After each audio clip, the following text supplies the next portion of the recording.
Le 4 juillet. L'octave des SS. Apôtres Pierre et Paul.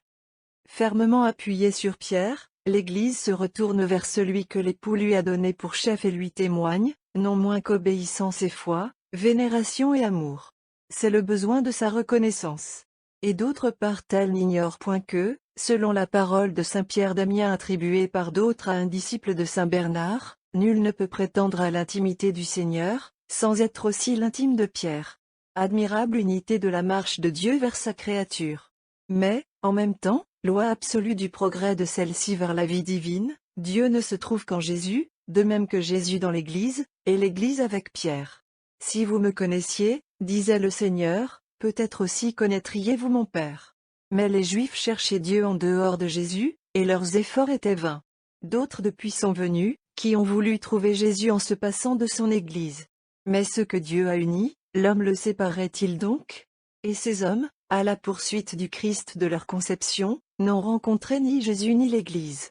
D'autres enfin sont fils de l'Église, mais se persuadent que dans les pâturages où, à bon droit, leur âme veut s'engraisser de Dieu, ils n'ont à rechercher que le pasteur divin qui réside au ciel.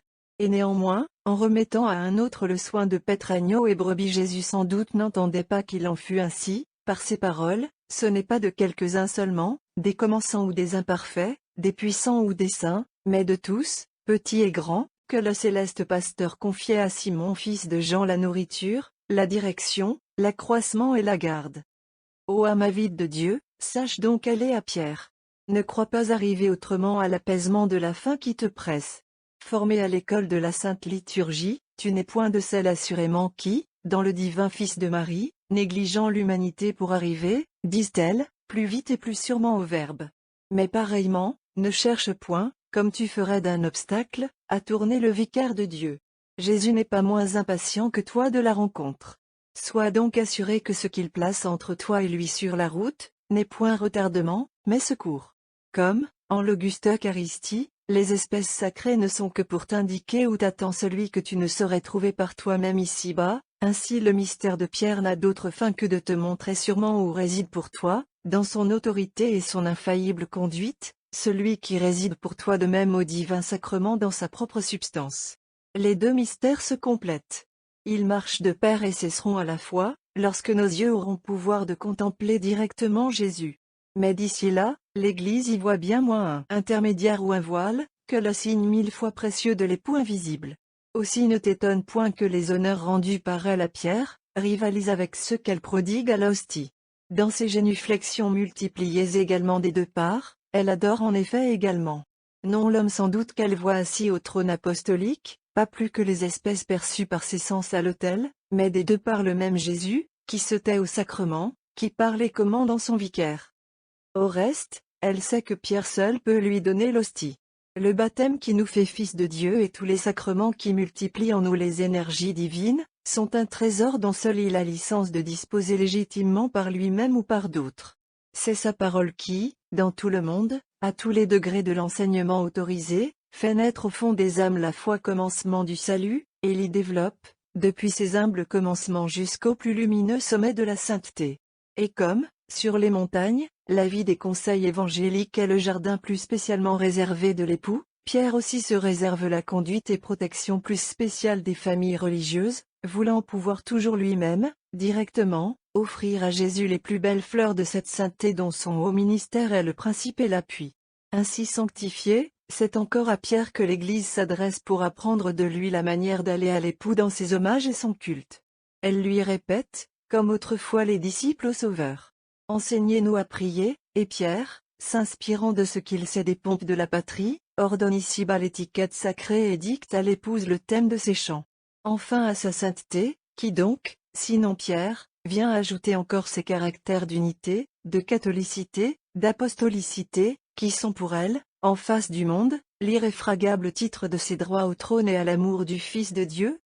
Si nous sommes vraiment fils de l'Église, si c'est au cœur de notre mère que nous puisons nos sentiments, comprenons quels seront la reconnaissance, le respect plein d'amour, la tendre confiance, le dévouement absolu de tout notre être envers l'homme de qui, par la très suave volonté de Dieu, nous viennent tous ces biens. Pierre en lui-même et dans ses successeurs, en celui surtout qui porte de nos jours le poids du monde et nos propres fardeaux, sera l'objet constant de notre culte filial. Ses gloires, ses souffrances, ses pensées seront nôtres. N'oublions pas que celui dont le pontife romain est le représentant visible, a voulu que tous ses membres eussent leur part invisible au gouvernement de son Église. La responsabilité de chacun en un point d'importance si majeur, est clairement indiquée par le devoir de la prière, qui compte plus que l'action devant Dieu, et que l'amour rend plus forte que l'enfer.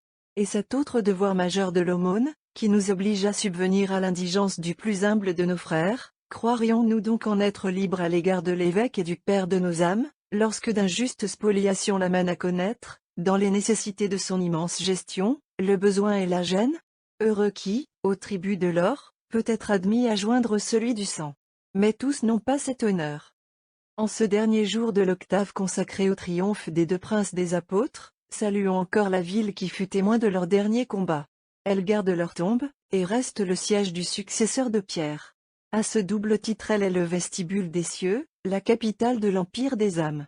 La pensée des augustes trophées élevés sur les deux rives de son fleuve et des souvenirs glorieux multipliés alentour, faisait tressaillir sous le ciel de l'Orient Saint Jean Chrysostome. Non, s'écriait-il dans une homélie à son peuple. Le ciel, lorsque le soleil l'illumine de tous ses feux, n'a rien de comparable à la splendeur de Rome versant sur le monde la lumière de ses deux flambeaux. C'est de là que sera enlevé Paul, que partira Pierre. Réfléchissez et frissonnez déjà à la pensée du spectacle dont Rome sera témoin, lorsque Paul avec Pierre se levant de leur tombe seront emportés à la rencontre du Seigneur. Quelle rose éclatante Rome présente au Christ! Quelle couronne entoure cette cité! De quelle chaîne d'or elle est sainte! Quelle fontaine elle possède! Cette ville fameuse, je l'admire, non à cause de forts dont elle abonde, non à cause de ses fastueux portiques, mais parce qu'elle garde dans son enceinte ces deux colonnes de l'Église. Et l'illustre orateur exprimait en termes brûlants le désir qu'il aurait eu de visiter les grands tombeaux, trésors du monde, remparts assurés de la cité reine. Aujourd'hui, des divers territoires assignés à leurs ailes, les chefs du peuple de Dieu viennent, à des intervalles fixés par le droit, visiter les basiliques élevées sur les restes précieux de Pierre et de Paul. Comme celui-ci durant sa vie mortelle, ils doivent aussi venir voir Pierre vivant toujours dans le pontife héritier de sa primauté. Si les simples chrétiens ne sont pas soumis à une obligation qui est, pour leurs évêques, l'objet d'un serment solennel, tout vrai catholique dirigera néanmoins fréquemment sa pensée vers les sommets bénis d'où partent les canaux du salut pour de là se diviser sur la terre entière.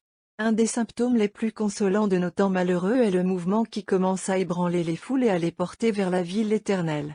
Mouvement à encourager, s'il en fut. Car il nous fait rentrer dans les plus saines traditions de nos pères. Et aujourd'hui, les facilités d'un pareil pèlerinage, une fois dans la vie, sont devenues telles que, pour un grand nombre, il ne saurait aller sérieusement à l'encontre d'aucune nécessité réelle de position ou de famille. Si tous pourtant ne peuvent s'approprier en ce sens la parole du psaume. Je me suis réjoui de ce qui m'a été dit, nous irons dans la maison du Seigneur, que tous du moins, aussi bien et mieux que le juif, sachent redire ces accents du vrai patriotisme des âmes, que tous les biens soient pour ceux qui t'aiment, ô vrai Jérusalem.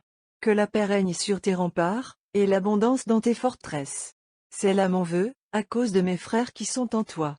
C'est là ma prière, parce que tu es pour moi la maison du Seigneur notre Dieu. Pour rendre honneur aux églises de la ville éternelle qui gardent les principaux souvenirs des saints apôtres, Benoît XIV établit que, chacun des jours de l'octave, une messe pontificale serait chantée successivement dans l'une de ces églises, avec le concours des chantres et autres ministres de la chapelle papale. Au lendemain de la fête du 29 juin, que le pontife souverain se réserve de célébrer lui-même en la basilique vaticane sur le tombeau du prince des apôtres, les évêques assistants au trône pontifical sont convoqués dans la basilique de la Voie d'Ostie qui abrite, non loin du lieu de son martyre, le corps et les chaînes du docteur des nations.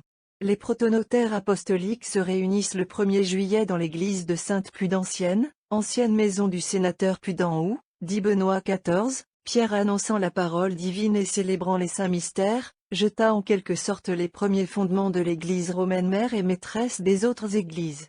Le 2 juillet, les auditeurs de Rothe et le maître du Sacré Palais honorent d'eux-mêmes, à Sainte-Marie in Vialata, la mémoire du séjour que fit en ce lieu durant 2 années l'apôtre des gentils. Le 5e jour, 3 juillet, la messe pontificale est célébrée à Saint-Pierre-Eslien, avec l'assistance des clercs de la chambre. Le 6e jour, à la prison Mamertine, en présence des votants de la signature. Le 7e, devant les abréviateurs du parc majeur, à Saint-Pierre in Montorio désigné par une tradition comme l'emplacement du martyre de l'apôtre. Enfin, le 6 juillet, le Sacré Collège des Cardinaux termine l'octave en grande solennité à Saint-Jean-de-Latran, où sont exposés à la vénération publique, en de riches reliquaires, les chefs mêmes de Saint-Pierre et de Saint-Paul. Entrons dans la pensée qui inspira au grand pape Benoît XIV cette distribution des jours de l'octave des saints apôtres, et prions avec lui pour la ville et le monde, en empruntant au sacramentaire de son immortel prédécesseur, Saint Léon Ier, les 2 formules qui suivent. Préface. Il est vraiment juste de vous rendre grâce, à vous qui, prévoyant les épreuves dont notre ville aurait à subir l'assaut, plaçâtes en elle les membres principaux de la vigueur apostolique. Ô Rome heureuse, si tu connaissais tes gardiens, si tu mettais ton zèle à célébrer dignement de si nobles guides. Aucun ennemi ne t'attaquerait, tu ne craindrais aucunes armes, si, docile à leurs enseignements, véridique et fidèle, tu te pressais autour d'eux dans la profession d'un sincère christianisme. Quel don te viendrait de si tu les méritais, ils le montrent assez par la protection que déjà ils accordent à des pécheurs. Oraison. Ô Dieu qui avez placé sur les montagnes saintes les fondements de votre Église, faites qu'elle ne soit minée par aucune entreprise de l'erreur, ébranlée par aucun trouble du monde, mais que, fondée par les apôtres, elle soit toujours ferme, et, protégée par eux, toujours tranquille. Par Jésus-Christ. La prose suivante, d'Adam de Saint-Victor, terminera dignement le recueil des pièces liturgiques qui nous ont aidés durant cette octave à pénétrer dans l'esprit de la Sainte Église. Nous la choisissons de préférence à celle de l'illustre poète qui commence par ces mots Godroma, Capumundi, et qui est exclusivement personnelle à Saint-Pierre dont elle raconte les miracles et la vie. Séquence. Que Rome en Pierre se glorifie, que Rome d'un même culte vénère aussi Paul. Ou bien plutôt que tout entière, en allégresse, en chant joyeux, l'Église célèbre ce jour. Ils sont ses fondements, ses fondateurs et ses appuis. Base, architrave, couverture et tenture, peau du temple richement teinte, coupe, pomélie d'ornement. Ils sont les nuées éclatantes arrosant la terre de nos cœurs, tantôt de pluie, tantôt de rosée. Ils sont les héros de la loi nouvelle, les guides du troupeau nouveau vers le bercail du Christ. Ensemble ils foulent l'air, compagnons de labeur. Ils travaillent à la vigne dans l'espoir du denier. Par leurs efforts la paille est séparée, les greniers se remplissent de la moisson nouvelle. On les appelle les monts, frappés qu'ils sont les premiers de la lumière du vrai soleil. Admirable est leur force. Aussi les désigne-t-on sous le titre de firmament ou de cieux. Ils mettent en fuite les maladies, domptent la mort et ses lois, chassent les démons. Ils détruisent l'idolâtrie, donnent grâce aux coupables, aux malheureux consolation. La louange est commune pour les deux, quoique la dignité de chacun soit particulière. Pierre précède par la primauté, Paul excelle par ses enseignements dans l'Église entière. La primauté est donnée à un seul, et l'unité de la foi catholique est ainsi proclamée. Une seule écorce est pour les grains, et tous en leur multiplicité ont une seule vertu sous la même écorce. Rome fut le rendez-vous des courriers du salut, là, comme ils le savaient, dominait le mal, et le remède était absent. Médecins fidèles, ils combattent le mal. Les malades en délire repoussent les remèdes de la vie, les insensés la science. Le nom du Christ a retenti, Simon le mage générant se trouble à ses discours, et ne cède pas aux apôtres. Mais on voit céder toute langueur et la mort obéir. Le mage se brise, Rome croit, et le monde revient à la vie, rejetant les idoles. Néron chargé de crimes frémit. La mort du mage le désole, autant lui plaisait son erreur, autant il est mari de sa chute. Les combattants du bon combat ne peuvent être ébranlés dans leur foi. Ils se redressent de toute leur taille à la lutte, sans craindre le glaive. Pierre, l'héritier de la vraie lumière, subit la croix la tête en bas. Paul est passé par l'épée, supplices divers, même récompense. Père de dignité souveraine, vous régnez avec le souverain roi, déliez les liens de notre malice par la sentence efficace qui est en votre pouvoir. Amen.